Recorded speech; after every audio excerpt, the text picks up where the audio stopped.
bawat sa. Okay, this is our last Sunday of the month. Ito po yung pag-ibig ko ng ating buwan, sa Pangkila. Nasa kalahati, ito po tayo after this day. Sigurado, another bird, making out of the year.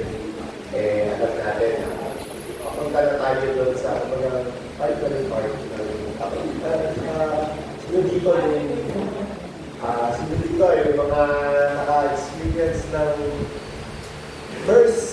first linggo, unang panahon ng ating linggo, kung nagsimula yung taon ay may mga New Year's resolution.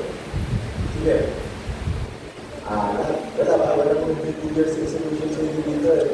Eh, mag-aalam mo siya mga yaya, kung ano gano'n. Gusto mo bumaya, gusto mo makabili ng mga gamit na or you need to sacrifice something for this year. Yan po yan. Siguro may mga maliliit na bagay na tinarget tayo to accomplish or to finish this year. And something na pwede natin sabihin to improve our personal being. Kaya nakakakuha na some maybe nangyayari at some hindi na natapos. But one good thing about finishing what you want to happen is your struggle in the situation of the challenges. Makikita natin yung mga kahirapan, yung pagsisikap, para lang mabago yung gusto natin sa buhay natin. Para kung gusto rin may ambition tayo, may goal tayo, pero you need to undergo test and you need changes and transformation before you proceed and go to reach that goal. Meron mga gano'n eh. Kaya malaking bagay talaga yung pagbabago or malaking bagay talaga yung dapat na i-ayos natin. And that way, we need to sacrifice. And yung sacrifice o pagtiis na ginagawa natin, yun po ay isang bagay na kailangan upang tayo ay makarating doon sa gusto natin o yung goal natin. One message that I received last week delivered by Sister Marisa doon sa Montserrat. It's a very common passage. It says in 2 Corinthians 5:17 or if anyone is in Christ, is a new creation. Tama naman, diba? Always got to be yourself. Wala nang dating ikaw, hindi bago na. But the transformation is not easy. Diba? Yung pagbabago ay hindi napakadaling bagay, kundi ito ay isang pagbabago kailangan mong i-commit o kailangan mong ibigay ang sarili mo dun sa gusto mong pagbabago. And when it comes to pagbabago, of course, we need to give our life dun sa pagbabago na yun according to God's will. Diba? Kung ang pagbabago natin ay hindi tungkol sa kalooban ng Diyos, well, the transformation is just a human transformation. Kaya yung sinabi yung message na deliver sa akin ni Sister Maria of Thank you for your life, Sister Marisa, for the message to Montserrat last week. Pakikita namin ang mensahe ng Panginoon is to keep us transformed doon sa gusto niya o yun sa kalooban niya. Pero kung minsan tayo mismo, pag nakakaranas na tayo ng kabigatan, nakakaranas ng pagsubok, nakakaranas tayo ng mga kahirapan, minsan i-give up natin yung mga bagay na yun. Dahil makakatulong at pagpapalakas sa atin sa ugnayan natin sa Panginoon. For today,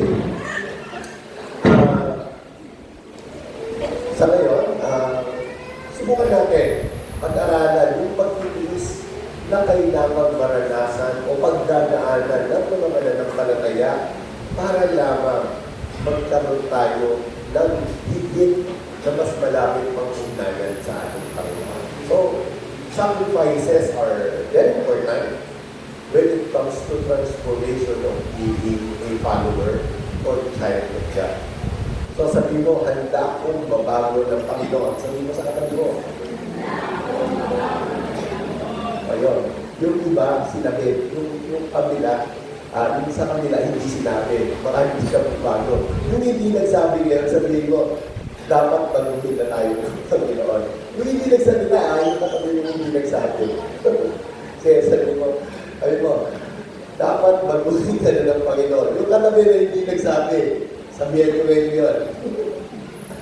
Because this message will help us to transform our life and to accept that we need to sacrifice for God's glory. Amen? Sige. Inaagayaan ko po bawat isa na tayo tumayo.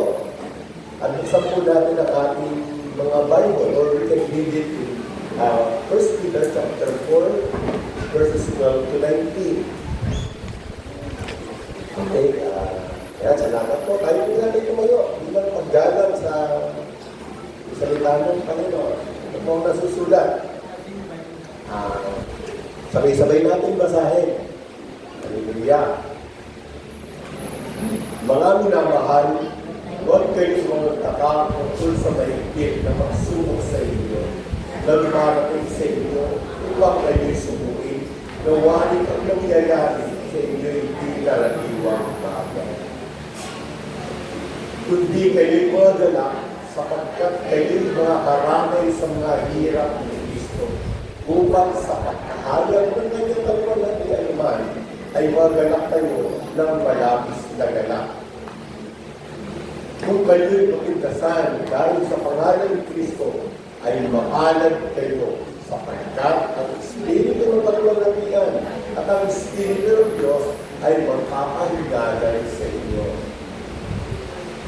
Ngunit huwag magbataan sino man sa inyo na gaya ng pamamatay tao o magnanakaw o magtawa ng masama o gaya ng naman sa mga bagay ng iba.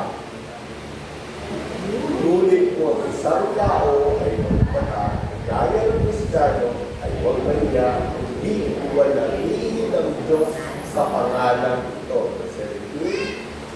Sapagkat dumating na ang panahon ng pasimula ng paghukom sa bahay ng Diyos. At kung mauna sa atin, ano kaya ang wakas ng mga hindi nagsisitalima sa Ebanghelyo ng Diyos? At kung ang maluhin ay mahagya ng makaliligtas, ang masama, ang makasalanan ay saan kaya masisiharap?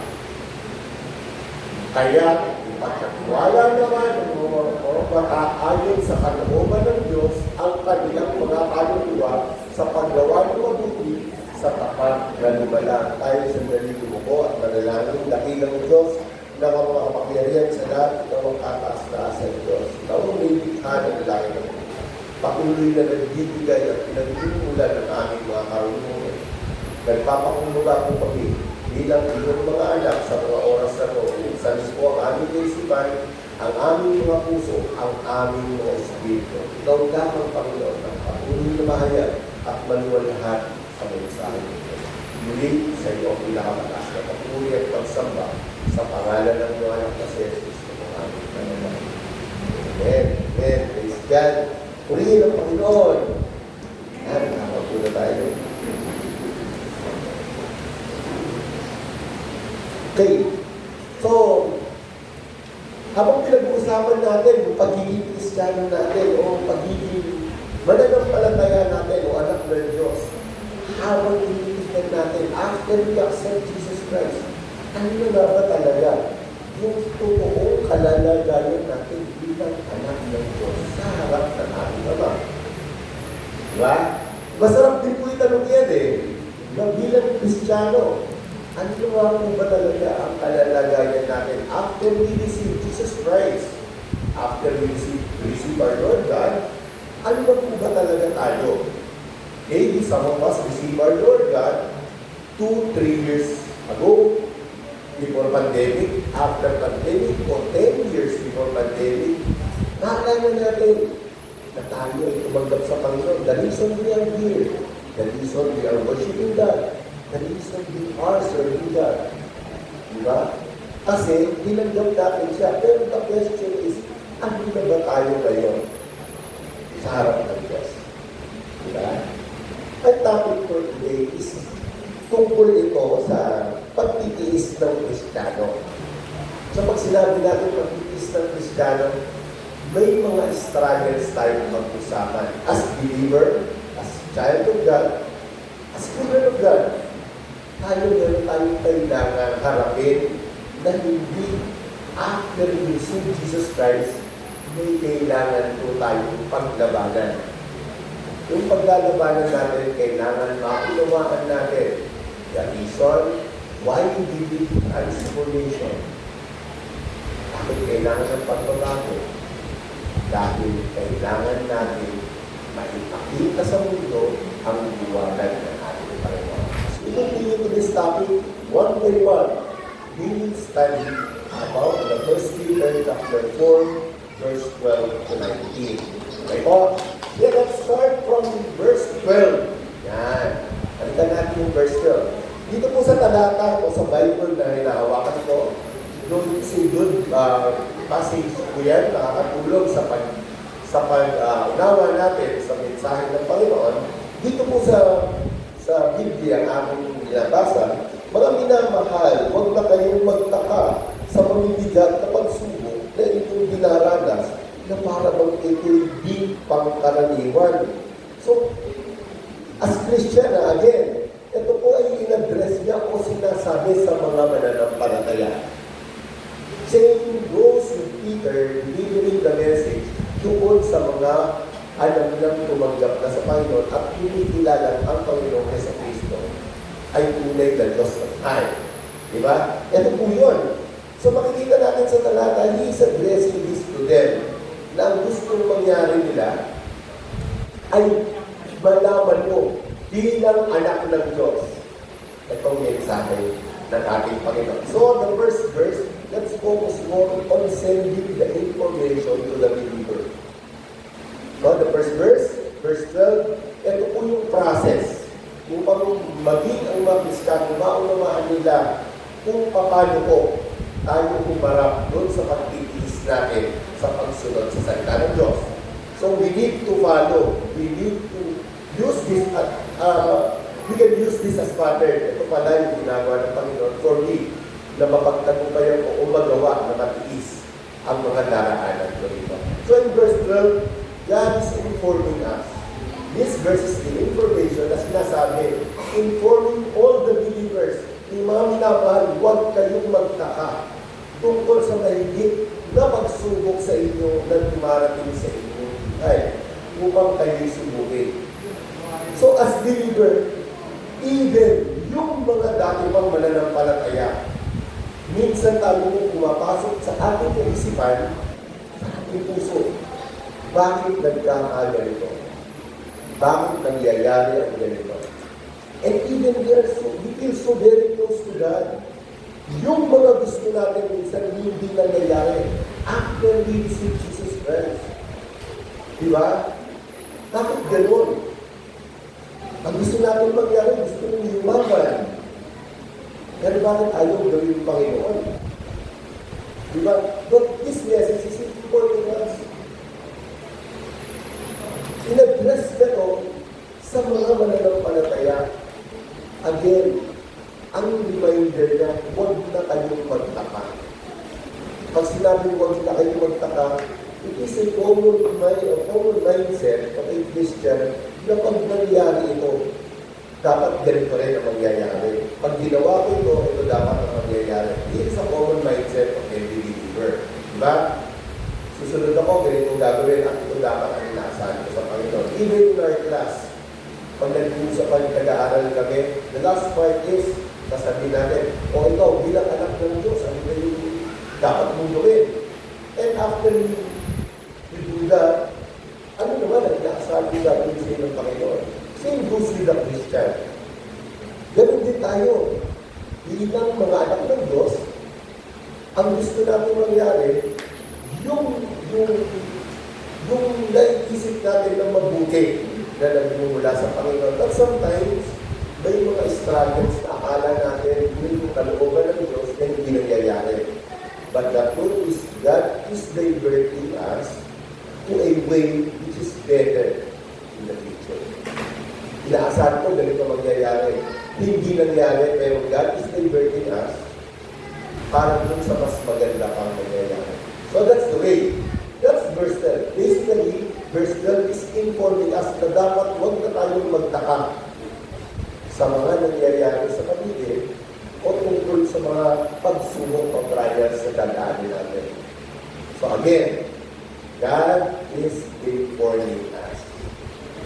After you receive Jesus Christ, dapat maunawaan natin na ang Diyos ay patuloy nagbibigay ng karunungan o information para sa atin. Minsan, hinahanap natin, ito dapat ang magaganap, ito mangyayari, pero hindi nangyayari. So, pag hindi nangyayari, ang minsan ang pakiramdam natin, nasasaktan tayo. Diba?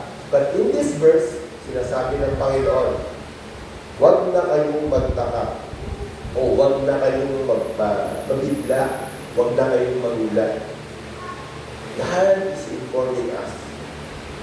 Direkto, sinasabi dito, hindi Pedro, ginamit ng Panginoon, huwag na kayong mabigla.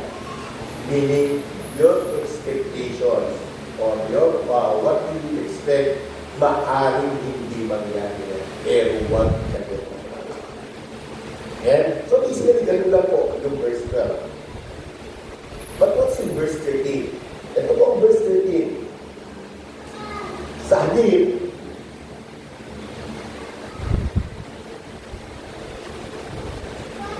so in verse 13, sa halip, magganap kayo sa inyong pakikibahagi ng mga paghihirap ni Kristo. This is now the challenge of your reaction to what the Lord wants you to do. So, ito na po yung dapat maging reaction natin. Sa halip, magganap kayo sa inyong pakikibahagi sa mga paghihirap ni Kristo upang maging lubos ang inyong kagalakan kapag naiyaligtan ang kanyang kaluwalhatian. Another translation is this: kundi kayo magagalak sapagkat kayo'y mga nakaramay sa mga hirap ni Kristo. Kundi kayo'y magalak sapagkat kayo'y mga karamay sa mga hirap ni Kristo, upang sa pagkahayag ng kanyang kaluwalhatian naman ay magagalak kayo na malabis na galak. So, dito makikita natin is the reaction dapat ng ating mga tayo bilang mananampalataya. After knowing that God is giving us information, ano dapat ang magiging reaction natin? Again, kung babalik tayo sa information, maaaring hindi ayon sa kagustuhan natin. Tama po ba? Pag mula po ba naging Kristiyano kayo, lahat ng gusto nyo mangyari bilang mananampalataya ay nangyari? Diba? Hindi naman, diba? And sometimes yung mga nangyayari, ayaw pa natin sa buhay natin. Kumbaga, kontra-kontra pa. But as we submit to God, as we give our life to God, tinatanggap natin ng maluwag yung ganung resulta ng ating ginagawa. Again, in verse 13, ito po ang dapat natin maramdaman at reaksyon. So dito, tinignan natin, kundi kayo maggalak sapagkat kayo'y mga karamay sa hirap ni Kristo. So ang reason pala, kahit nakakaranas tayo ng paghihirap, kabigatan, o kahit na ang nangyayari ay hindi ayon sa inaasahan natin, ang dapat pala maging reaction natin dito is magalak tayo. So every test, every unacceptable situation na inaasahan natin, dapat pala ang maging reaction natin ay maging magalak tayo. So, klaro tayo dito. So, in verse 12, that is giving us information, but in verse 13, the only command of God is whatever happens, magalak tayo. Diba? So, very simple. Yun lang naman ang gusto ng Panginoon, di ba? Bakit? Ito po ay isang paraan na tayo bilang mga anak ng Diyos, after we accept Jesus Christ, matapos natin talagang inaasahan na ng Panginoon na tayo makikihati sa kanyang pagtitiwala. pumapasok na yung challenge. Ano? So, kanina, ang dali lang, i-inform lang tayo eh. Sinasabihan ka lang, dali yun. But this time, yung sinabi ng Panginoon dito, magalak kayo. Magalak kayo saan? Sa mangyayari sa inyo. And what is that? Yung makikibahagi kayo sa paghihirap ng ating Panginoon. Medyo nauunawaan nyo na ba kung ano yung dapat gawin ng isang mananampalataya? When you say suffering of our Lord Jesus Christ, madali ba yun? O mahirap? But in this verse, God is challenging now Christians who accepted Him as Lord and Savior. He is now informing you the reaction na dapat maramdaman niyo. Ano yung reaction na ganyan? Magalak kayo dahil makikibahagi kayo sa paghihirap.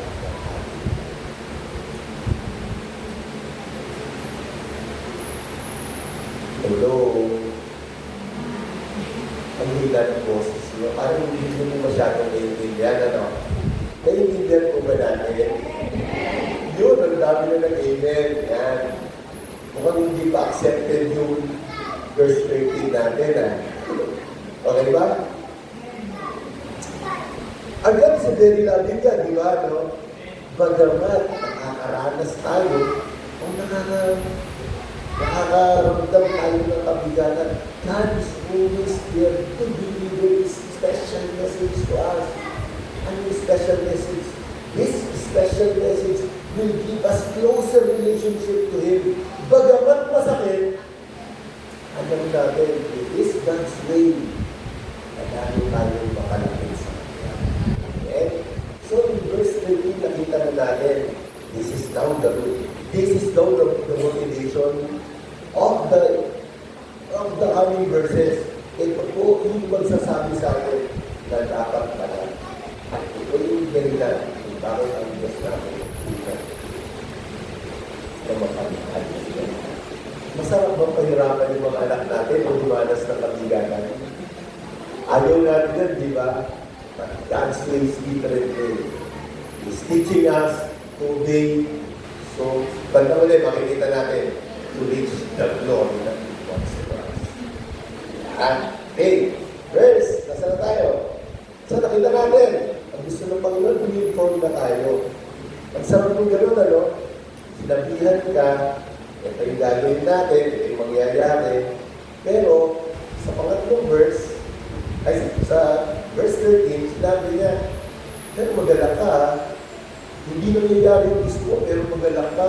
Kasi ang reason kaya ka nagagala, dahil mahal mo ako, hali tayo, tulungan mo ako, na magbuhat ko yung mga paghihirap na naranasan ko. It's just telling, are you ready to do it? Diba? Handa ka ba na gawin ka? Yun. Verse 13. It's like that's the verse 12 and verse 13. Now let's go to verse 14. Medyo mabilis yung pacing natin. This is only 8 verses. Pero hope this will give us more reason to live closer to God. Now, in verse 14, ito po, before I go to the other translation, ito po yung sinabi,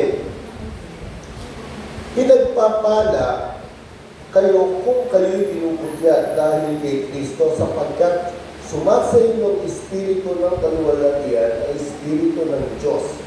Okay. Two reaction ng mga Kristiyano. Of course, we know the reactive and the proactive reaction. What is reactive reaction? Pag may ginawa kong mali o may nangyari sa bagay, how we react? Pag nag-react po tayo ng negative o pangit, nagiging that's the people reactive. Diba? Pag tayo po ay, halimbawa, nakarinig ng pangit sa isang kapatiran o sa isang hindi ba na ng palataya, normally, nasasaktan tayo. Dahil sa sakit na naramdaman natin, nagkakaroon tayo ng reaction. Ano yung reactive na sinasabi dito? Yung reactive, haharap ka sa kanya, pwedeng pagmumurahin mo siya, pwedeng saktan mo siya, pwedeng kumanti ka sa kanya. Yan po isang paraan ng reactive person. Now in verse 13, clear klaro na sinabi dito,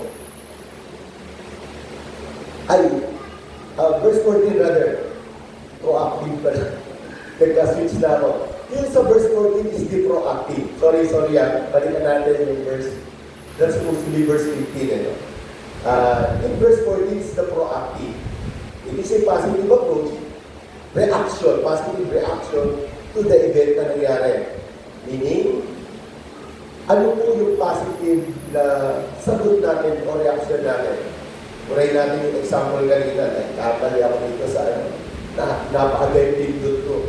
So, yung positive reaction, halimbawa ko, may gumawa sa inyo ng mali. Same scenario, may nag-chismis sa inyo, may gumawa sa inyo, nagpwede sa inyo ng pangit. Ang positive reaction mo, ang gagawin mo sa kanya, kakausapin mo siya. You confirm, tatanungin mo bakit kailangan mo sabihin yun, and you ask, bakit mo ko kailangan sabihan ng gano'n? So in verse 14, basically, ang gusto lang dito mangyari is maging proactive tayo or we need to react positively according to one's situation. So yun, verse 14. Claro, ang gusto lang dito, pinagpala kayo kung kayo'y tinukutya dahil kay Kristo. Kahit nagano kasama ang sinasabi against you. But if you're founded by the Word of God, hindi po natin yung dapat tignan na masakit sa atin. Why? Because we are obeying God's Word. Sumusunod tayo sa salita ng Diyos, and whatever the negative word coming from these people, especially unbelievers, hindi po dapat tayo masasaktan.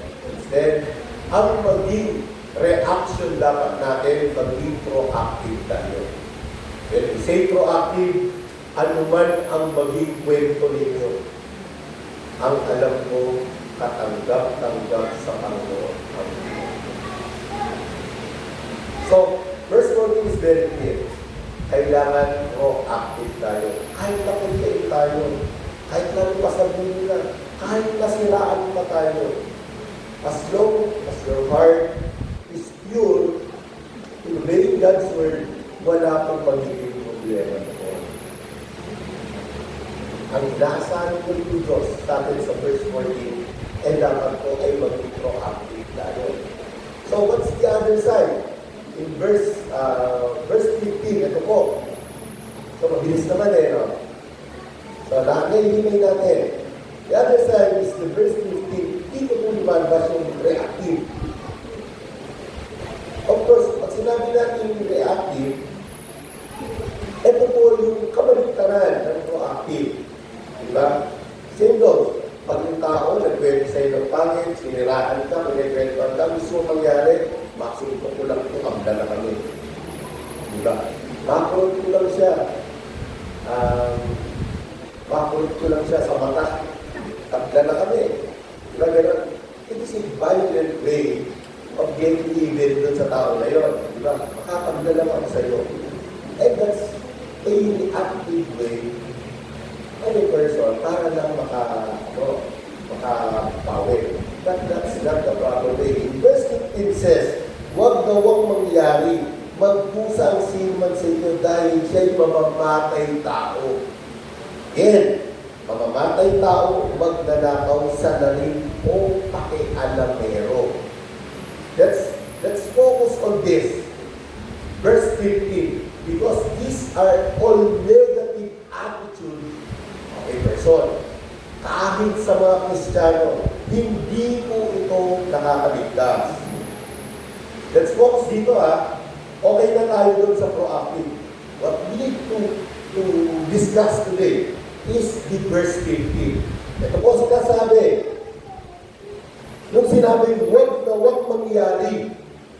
The first word is very important. Ang gusto gusto ng Panginoon, huwag naman sanang mangyari bilang mananampalataya. Kasi ang kinakausap niya doon is mga Christians mga tumanggap at namumuhay na bilang mga anak ng Diyos. Pero dito, malaya ng binikas sa verse 15. Ito po ang sinasabi, huwag naman mangyari, magdusa ang sino man sa inyo. Tingnan niyo po sinasabi niya yun, huwag naman mangyari, magdusa ang sino man sa inyo dahil siya'y mamamatay tao. Ano po yung mga bagong paraan na i-describe natin sa isang mamamatay tao? Ang mga taong nagsasalita ng kasiraan, lalo hindi totoo sa kapwa mo, ay isa ka ng mamamatay tao. And especially, gagawin mo pa yan sa kapatid mo.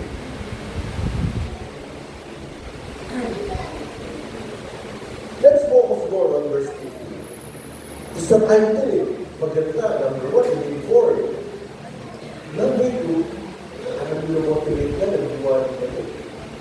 Ay yung verse 14, sinabi, ito, mga positive naman ito Madali gawin.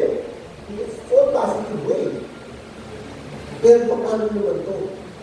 In facing negative attitude of Christian, hindi mo sinasabi ito sa mga unbeliever. Nakaharap ko siya sa mga mananampalataya. At kung sinabi niya dito, sa verse 15, huwag sanang mangyari ito. Kasi alam niya na pwedeng mangyari. Dahil kung alam niya hindi mangyayari ito, hindi niya nasasabihin. Pero dahil alam niya na pwedeng mangyari, sinabi niya ito. Binanggit niya in front of all believers.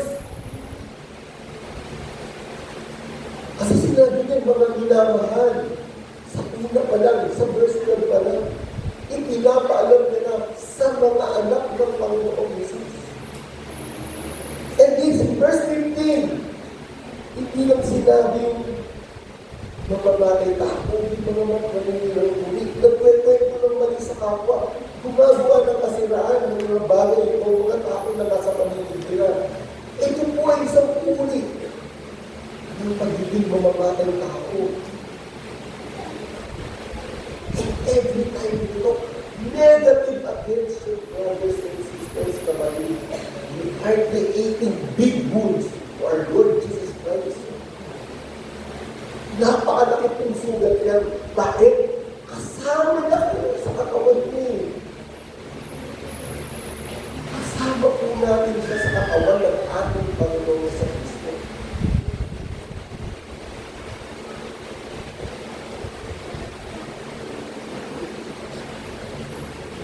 Verse 15 is very word.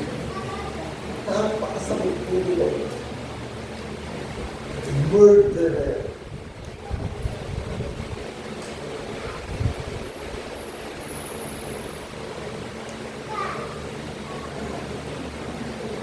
Napakasakit po.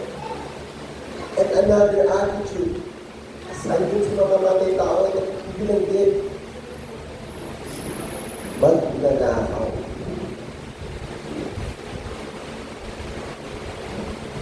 Hindi mo pag-aari. And let's be Christian. Ano nang ba ang pag-aari natin talaga? If you're really part of the body of Christ, everything you have, sa Panginoon,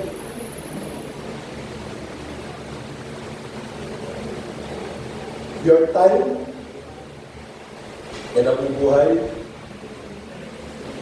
pag ikaw ay hindi lumalapit sa oras na tinatawag ka ng Panginoon, ikaw po ay lumalayo, ikaw po ay nagnanakaw ng oras ng communication sa ating Panginoon.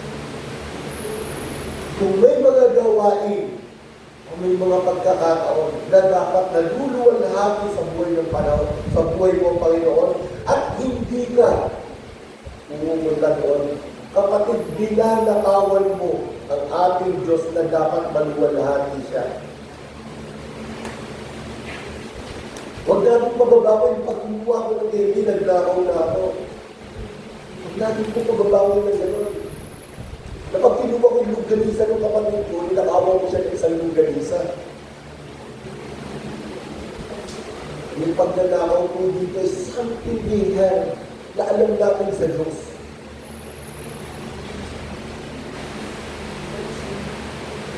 Your time, your talent, your precious. Kapatid, hindi tayo nilikha ng Panginoon nang wala tayong kayang magawa o maibahagi sa kapwa natin o sa kapatid natin. You are created by God. You're so special to God. And God is always asking and telling you to work and follow my word. And you have that talent. Yung mga kumakanta, yung mga tumutugtog, yung mga kumakawin, that's their talent. They are using it to give glory to God. Pero ikaw, tinawag ka ng Panginoon for other reason. And the common reason why are you called by God is to share His word. Hindi kinakailangan magsalita ka. Ipamuhay mo lang na ma-identify ka naman na Kristiyano ka.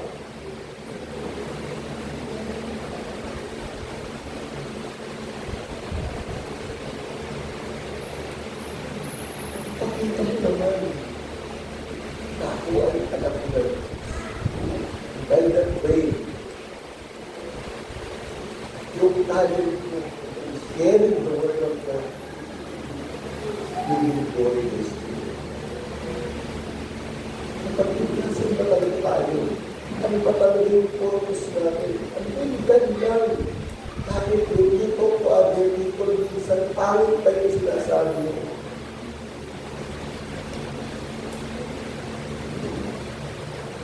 And we will define all Christians. Pag isa lang nangyari, ganun gine-generalize na nila. Nagigikain po tayo. Because we are one body.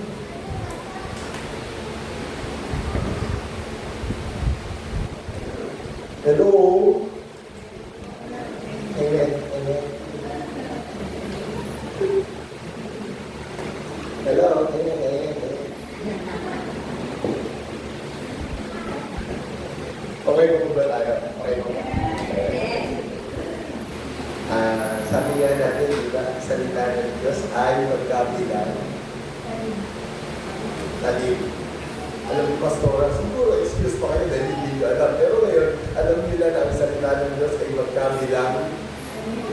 O, nalaman na ng 8 kanila, isa lang, 8. Ngayon, ang salita ng Diyos ay magkabilang. Balik ako. Mas sinabi natin kanil, nakakasugat yan, masakit. And that's the word of God. So, punta tayo nun. Pinagdaan niyo siya. And the treasure. Ano bang meron tayo?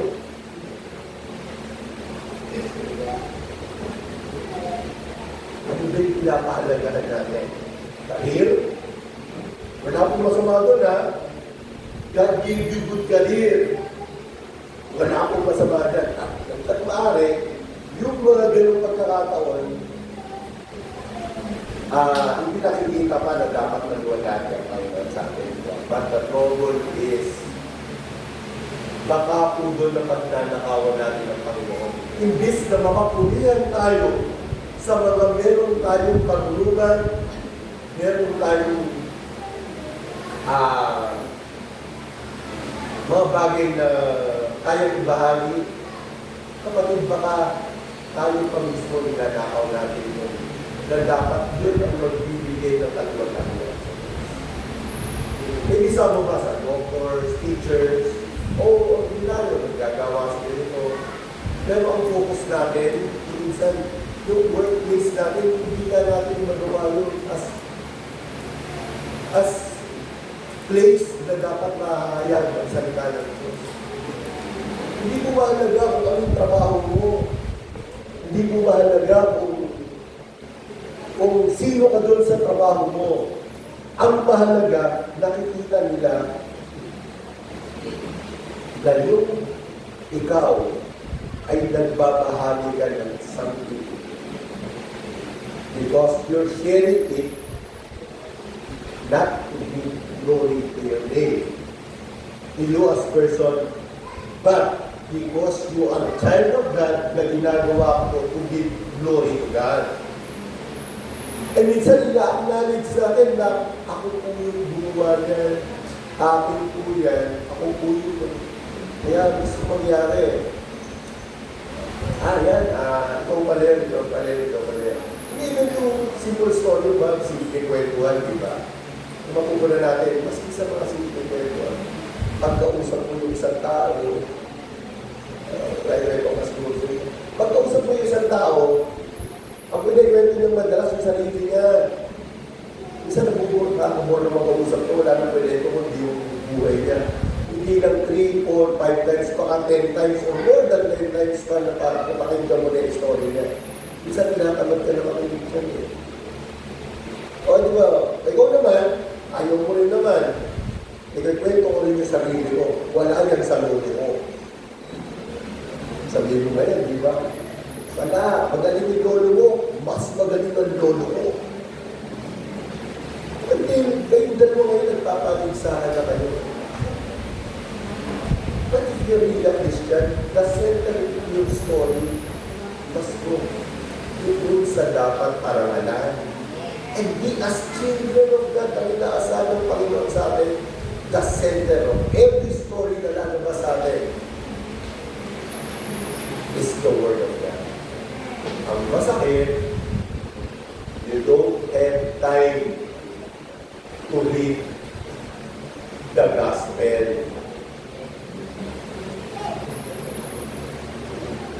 Kaya madali tayong pagnakawan.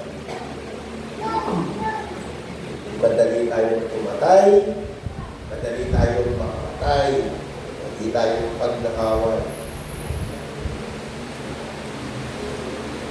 Another word, here, isang salarin o pakialamero. Dito sa verse, dito sa translation of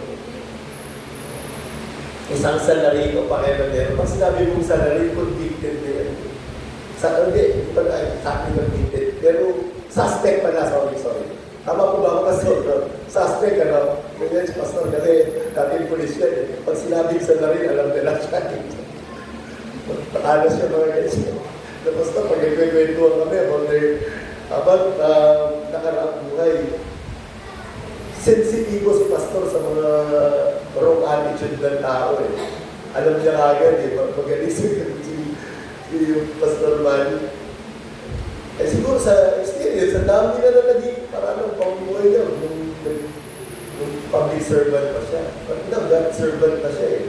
Mas sensitive siya. So, dito makikita natin, pag sinabi mong salarin ka, suspect ka, most likely, ginawa mo, hindi naman kita magiging suspect kung wala kang ginagawa masama eh. Hindi naman magiging suspect yan eh. But since, yun yung mga bagay na tinutukan dito. Sa verse 15, sinabi, mamamatay ng tao, magnanakaw, magiging salarin ka. Ano mo ba maging taong salarin? Yan yung mga tao pagkakita mo pala, pagtudigahan nila eh. Yung nakaktiwala dito, bakit? Baka bakalan na naman ako ito eh. Baka arburan na naman ako to. Baka lamangan na naman ako to.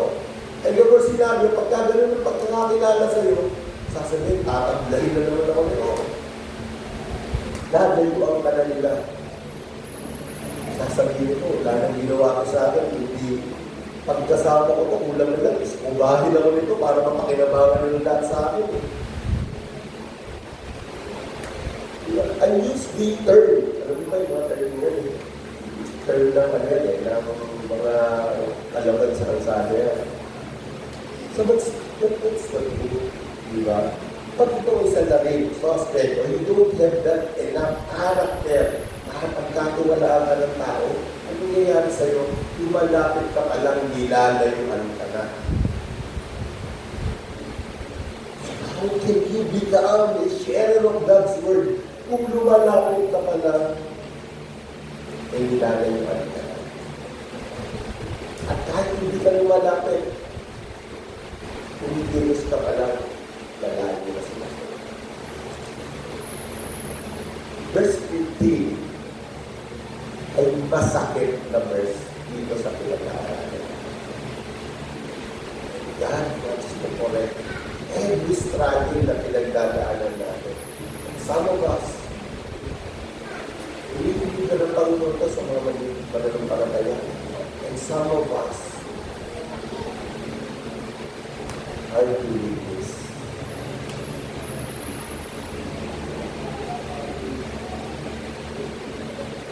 O pakialam mo, di ba hirap eh? Di ba yung pagiging Kristiyano mo, gusto mong i-correct. Wala din ba kung disisihin, mali ka. Eh, marami kong gano'ng Christian eh, di ba? Dahil kong gano'n, mali yung ginawa mo. Bakit? Kasi matuwid ako eh. Di ba? Yung last part dito kasi sa translation ko dito, nilagay ko dito is for negative characters of believers na nakikita na pas, posibleng mangyari, and one last of those is the pakialamero. Pag pakialamero kami, hindi ka malita. Hindi ko sila mali ka, who do you think you are? And even Jesus Christ kung bumaba dito, hindi po siya bumaba dito para sabihin, mali ka.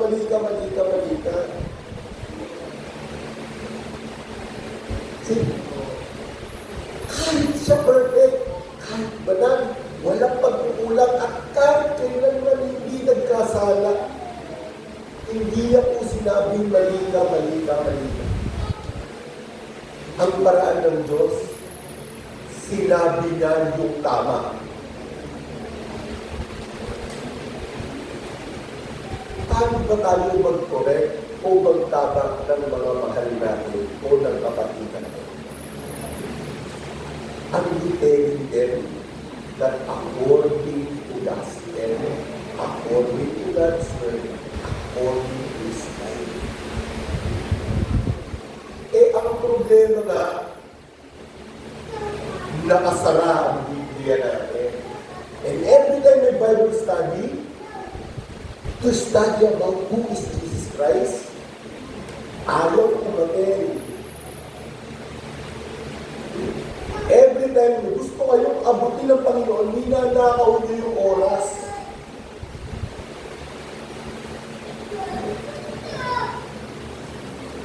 Ano pa sasabihin nyo? Sila na lang umatin, sila naman yung mga banal. Pinapatay nyo sila with those kind of words.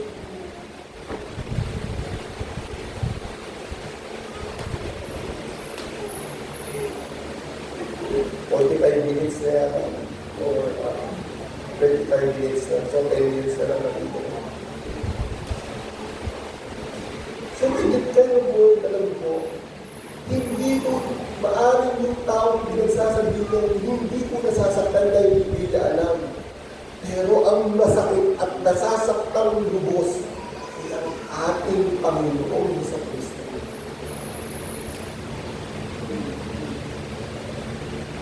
And today, tayo yung cause kung bakit nasasaktan na ating Panginoon. Kapatid, okay lang makialam. As long na you're correcting them according to God's word. Okay lang po yan. Gustong-gusto mo ng Panginoon yan. And how can you correct a person ang sarili mo mismo? Hindi mo alam ang salita ng Diyos.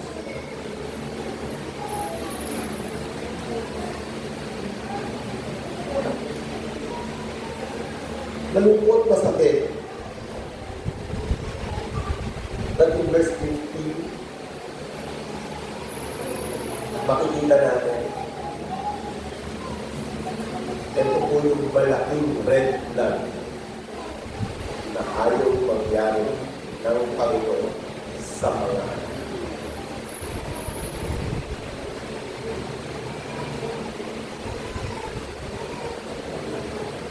Tingnan mo yung katabi mo.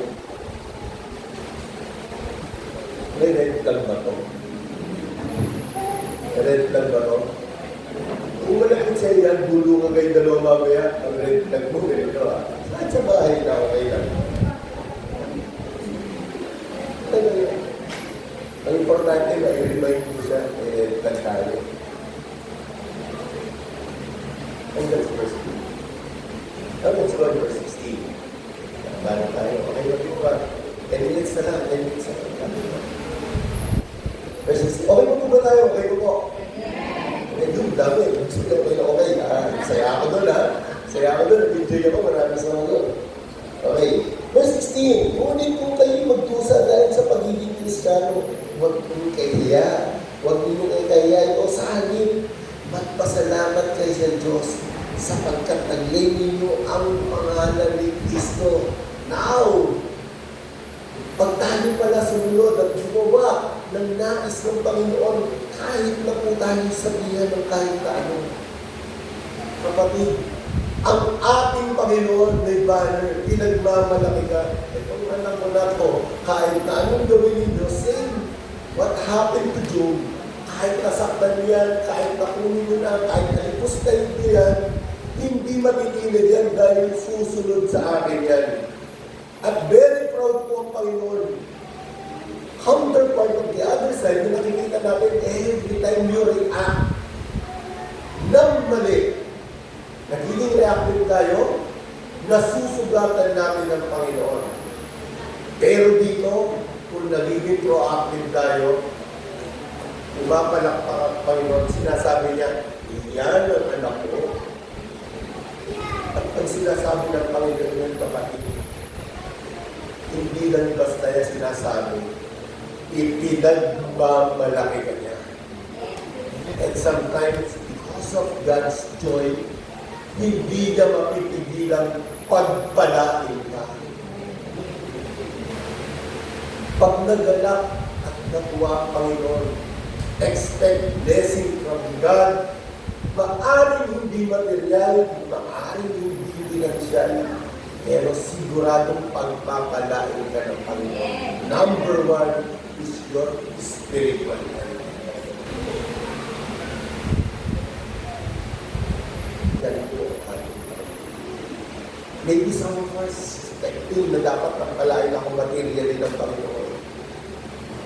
Pag ang mindset natin gano'n, kapatid, check your heart.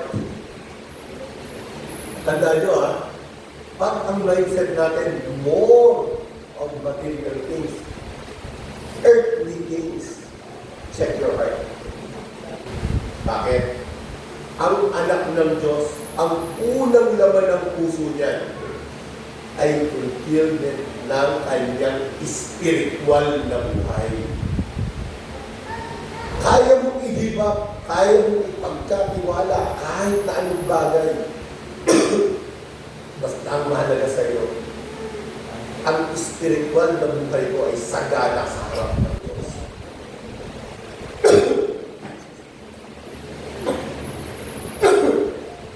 You can easily give up everything. Kung talagang nasa iyo.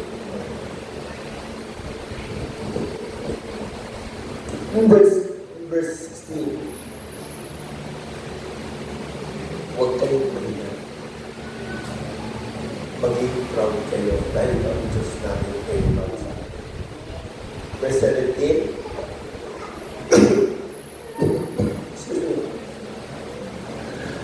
Dito po, dadaling tayo kung saan magkakaroon ng separation ang reactive at ang proactive.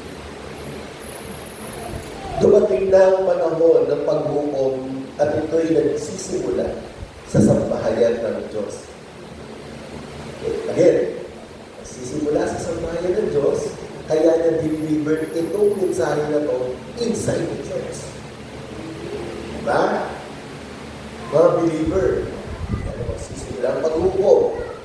Verse 17, ano kaya ang magiging wakas ng mga hindi sumusunod sa magandang balita ng Diyos? May tanong, di ba? Ano kaya ang magiging wakas? Even Christians, kahit sino, ang mananampalataya, sila rin pala may struggle. Bakit? May mga pagsubok, may mga may hirap na pagkakataon sa buhay. Lahat sila dumaranas. And God is telling them, kilala ko kayo, dumadanas kayo ng kahirapan sa pagsunod sa akin. God is informing them, alam ko ang kalalagayan ko. God's motivating them, stand here. Dahil dito, makikita natin, sinasabi niya na, yung dalawang uri na dapat malaman natin. Of course, pag ikaw ay sumuway sa kalooban ng Diyos, you are the wicked one. At sinabing ikaw yung masama o yung wicked, doon galit ang Diyos. Hindi ho galit ang Diyos sa mga taong nagkakasala. Pero yung mga natutukso, after delivering and giving you my word, wala kang pagsunod, wala kang pag-surrender. Ang totoong mananampalataya ng Panginoon ay may tunay na pagsuko ng buhay nila sa kanya sa nila. At saan siya mapupunta? Sa paghuhukom ng Panginoon, haharap tayo isa-isa. Ang matuwid, dahil proud sa iyo ang Panginoon kapatid, kahit kailan, hindi ka niya titignan ng may lunis, hindi haharapin ka niya ng may pagmamahal at pagmamahal. Verse 18, medyo bibilisan na natin. Tulad ng sinasabi sa kasulatan, kung ang taong matuwid ay napakahirap maligtas, ano kaya ang kahihinatnan ng mga makasalanan hindi kumikilala sa Diyos. This verse 18 is telling us kung ang mga taong nakikinig na ng salita ng Diyos, nakakapakinig na ng mga mensahe, mga nag-aaral na, ngunit hindi nila ikinabubuhay. How much more yung mga taong gumagawa ng masama na hindi nakakaranas ng salita ng Diyos.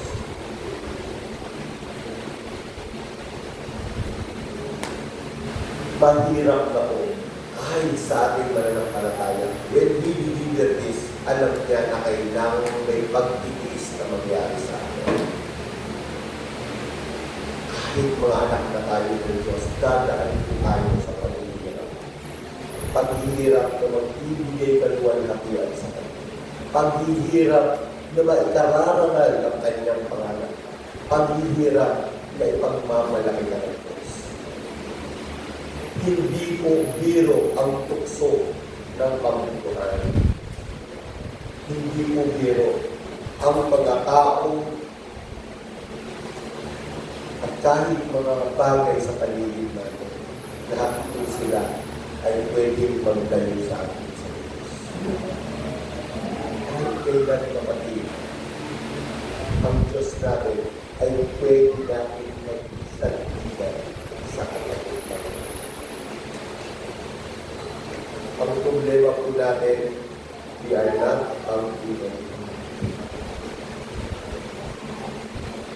Not by my might, nor by my power, but by the power of the Holy Spirit. Palagi niyo kong binibigba, ilalabanan niya sa sariling paraan. All the trials, all the temptations, all the sacrifices, alam po ng ating Panginoon. At kahit na kailan, kaya natin mapagtalubayan yun kung kasama natin.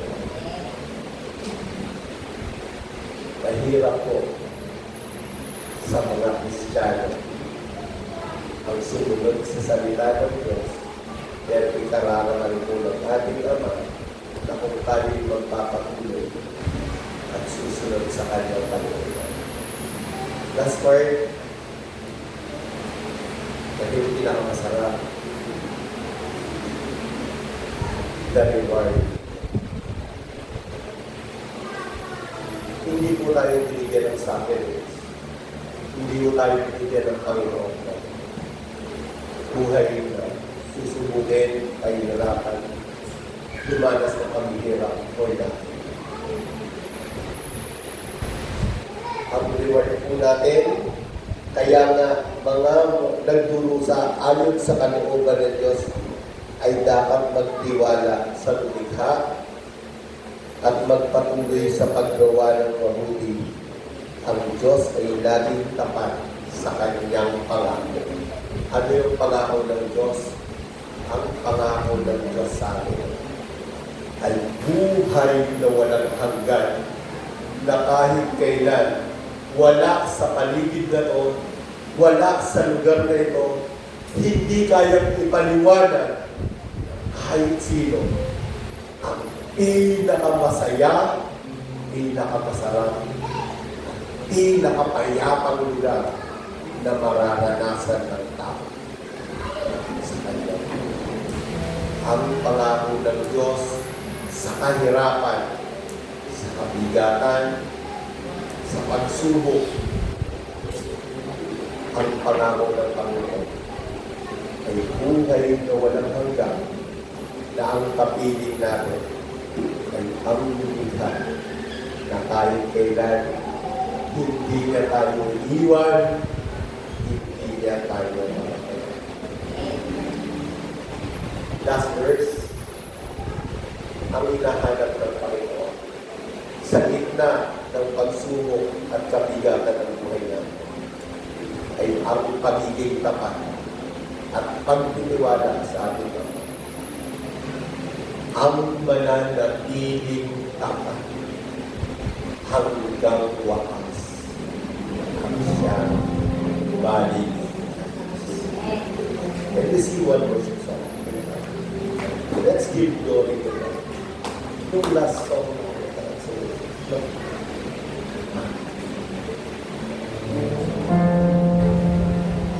as we worship God, as we humble our heart, as we surrender, let's surrender our life to God.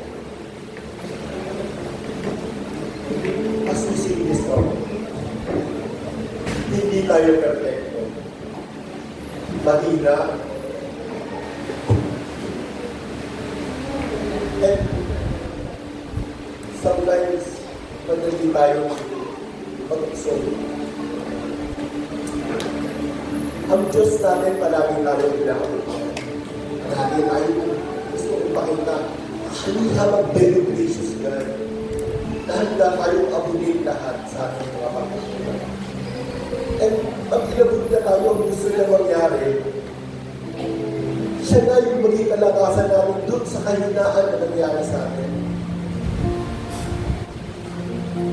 Ang Diyos natin, kahit kailan, gusto niya iparana sa atin na sasamahan kita na mahirap, mabigat. Yung bigmaan na nangyayari sa iyo, alam mo yan. Pero ang mahalaga sa akin, gusto kitang mabago. Gusto kitang maging kagaya mo. Dahil gusto kitang makasama sa akin. Maaaring ang ating Panginoon ay banal, pero tayo ay pinabanal niya na sa pamamagitan ng kanyang dugo na ibinugo sa krus ng Kalbaryo. And God's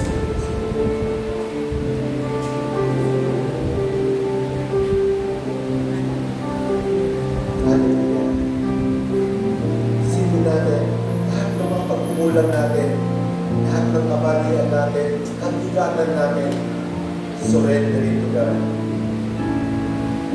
As we sing this song, I enter the holy of holies. I enter the blood of the Lamb. I enter to worship you only. I enter to honor I am. Yeah.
katulad at maski kailan wala ko.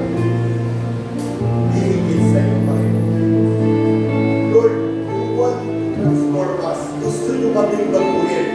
Pero kung minsan, Panginoon, kami may mga kahinaan, may mga pagkukulang, at may mga pagsubok. Kailangan namin mag-isa pa. Kami mga mahihina. Ngunit patuloy kami magpapakumbaba sa iyong banal na harapan upang kami maging malakas. Upang kami, Panginoon, ay maging karapat-dapat sa iyong banal na harapan. Lord, as we humble our heart, keep our heart, keep our spirit always. Let your Holy Spirit lead us in every place, in every situation. Dahil alam namin, Ama, kung ikaw ang magmumula sa amin, patuloy, Panginoon, na mararanasan namin at mapagtatagumpayan namin ang kaluwan namin para sa iyo. Salamat, Ama. Pinupuli ka namin, Panginoon, at pinuluwalhan. In Jesus' name we pray. Amen, amen, amen.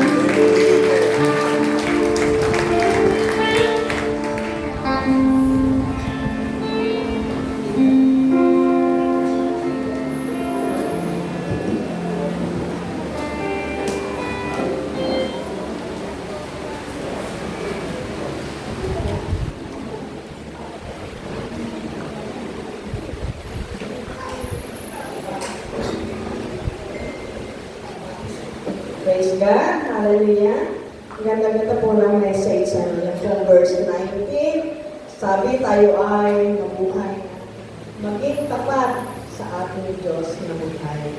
Amen ba? So tayo po ay dadamag sa pagbibigay at magkaroon tayo ng pasasalamat sa ating Diyos sa loob ng isang linggo ng ating buhay. Hallelujah. At patuloy na mula sa ating pagbibigay, gawin po namin ito ng masaya, galing sa ating puso, sapagkat ito ang nais ng ating Diyos. Tayo po ay manalangin, masalangin na makapangyarihan sa lahat mula sa iyong salita sa verse Thessalonians chapter 5 verse 16. Mula sa aming puso kami ay manggalang sa buhay ng pagbibigay, sapagkat ito ang nais niya sa bawat isa sa amin. In everything, give thanks, for this is the will of God in Christ Jesus concerning you. Hallelujah! Salamat po, Diyos, sapagkat tinuturuan mo ang aming buhay na sumunod sa iyong kalooban. Tinuturuan mo ang aming puso na magkaroon ng buhay ng pagtatapad sa iyo, sapagkat sabi mo po, Diyos, na nakakaalam ng mga bagay na mabuti ay ito ay hindi magiging kasalanan ng bawat sa akin. Dito ay totoong lumalago sa buhay at puso ng iyong mga anak. Magbibigay po kami ayon sa utos mo, O Diyos, ayon sa aming kapasyahan ng aming puso, sapagkat ito po ang nais mo bilang kami ay lingkod mo na tapat na sumusunod sa iyo. Salamat po, Diyos, sa mga salita mo. Pagpalain po ang bawat mga narito sa loob ng bahay sa bahan, na dalangin po namin ang mga walang hanap buhay, ay bigyan mo sila ng hanap buhay upang matulungan nila ang kanilang sarili na makapagbigay ng tapat sa iyo. At gayon din po ang may mga hanap buhay, patuloy mo silang iyong pagpalain at patuloy, O Diyos, na magawa nila ang buhay na masunod nila ang iyong loob. Salamat po, O Diyos. Tunay nga po na wala kang ibang pinananampalataya na kundi ang iyong salita, sapagkat ikaw ay Diyos noon, ngayon at magpakailanman na kailanman. You will never leave us nor forsake us. Salamat po, Diyos. Ito po ang aming dalangin sa pangalan ni Jesus. Ang lahat ay magsabi ng Amen.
At ito po ay kasi pinaprint natin, tapos ay pinaserox, kaya ito po ay nagkakalaga ng 100. Ito po. Praise God. At sa isang linggo po ay first Sunday na, July na po, kaya napakabilis po ng panahon. Kaya wag po natin kakaligaan lagi ang mga gawain. At panawagan pa rin po tuwing Martes. Panawagan po sa mga kabataan habang walang pasok. Kayo po ay required na dumalo tuwing Martes at Biyernes. Yan. Ito sa mas. Praise God. Hallelujah. Ang hindi dumalo, alam nyo na. Praise God. At alam po tayo sa closing prayer na tawag na po ating lingkod, Pastor Manny Corillo.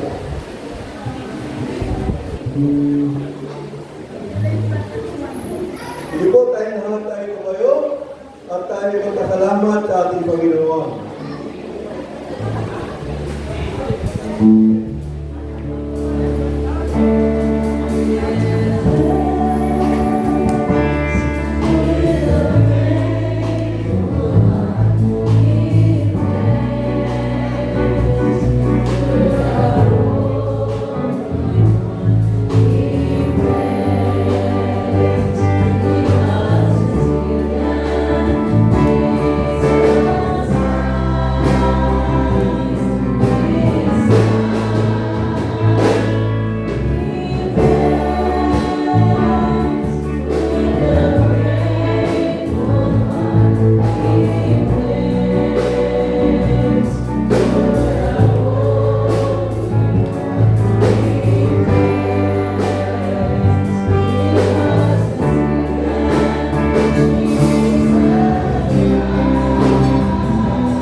Ama namin Diyos na makapangyarihan sa lahat, maraming salamat po Ama sa umagang ito Diyos na patuloy ka namin balwalhati, maitaas ang dakilang pangalan sapagkat ikaw ang makapangyarihan sa lahat. Kaya sa umagang ito kami po'y nagpupuri at nagpapasalamat sa mga salita mo na aming napapakinggan na siyang nagbibigay sa amin ng pagbabago sa aming buhay. Lord, maraming salamat sa mensahe na aming napakinggan at pagpalain mo Diyos ang ilingkod na namin. Patuloy mo siyang samahan, patubayan mo Diyos, ingatan at patuloy mo gabayan ang kanyang buong sambayan. Ingatan mo sila sa lahat ng anumang bagay, Panginoon. Maraming salamat at sa oras po ito, patuloy po namin itinadalangin ang bawat isang narito, Panginoon. Sila na mayroong mga kailangan, sila na may sakit karamdaman, Lord. Dalangin po namin, abutin mo po sila sa kanilang kalagayan sa umaga ito. Bigay mo ang kanilang kahilingan, kagaibigan sa sakit karamdaman mo, Diyos, ay tanggapin nila sa pangalan ni Jesus.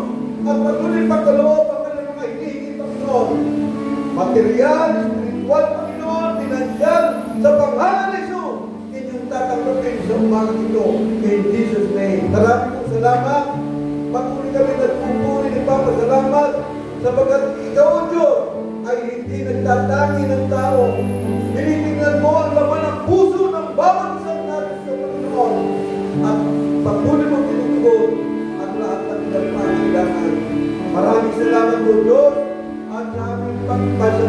maghiwa-hiwalay. Dalangin po namin, O Diyos, magtubay po kami na kami makauwi na likas payapa sa aming mga paroroonan. Lord, maraming salamat at sa iyo namin binabalik ang lahat ng papuri, pasalamat at luwalhati sa pangalan ni Jesus na aming Panginoon at tagapagligtas. Ito po ang aming isang dalangin. Lahat ay magsabi ng Amen. Purihin po ang Diyos. Sige po, tanggapin po natin ang pagpapala na nagbubuhat sa ating Diyos na masalangin, ang patuloy na pag-ibig, pagliligtas ng Panginoon Kristo, patnubay ng Banal na Espiritu ay sumahat ng lahat, ngayon at magpakailanman sa pangalan ni Jesus.